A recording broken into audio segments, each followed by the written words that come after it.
This past week, my family and I were reading Ecclesiastes, which is written by Solomon, the son of King David in the Old Testament in the Christian Bible. And as we started it, my youngest son said, "What does vanity mean?" Because Solomon starts out the book saying, "Vanity of vanities, all is vanity." And so my youngest said, "What does that mean exactly?" And as we sat and discussed it, I realized, this meaning from Solomon is that it's a breath, it's a wisp of a wind, it's a moment in time, and it has of no lasting effect.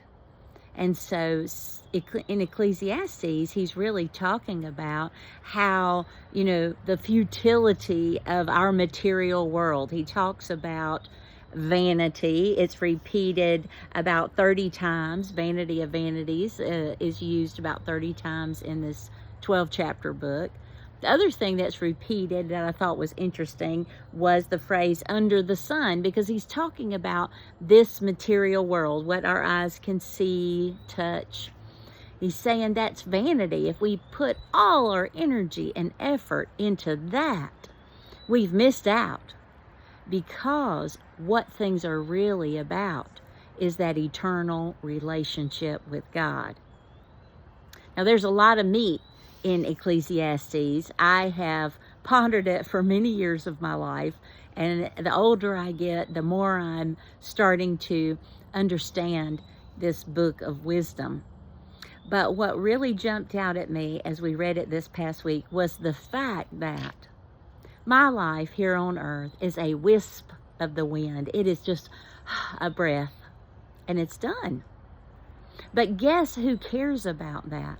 The King of the universe. He cares that I'm a wisp of the wind and just a fleeting breath. And that blows my mind if you just meditate on that. And so I encourage you, get into Ecclesiastes this week. Ponder what Solomon is saying. I don't have all the answers from this book, but it's worth thinking about.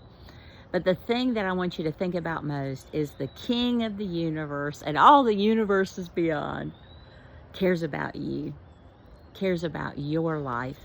He loves you, and he's calling you to himself. Please listen for his voice.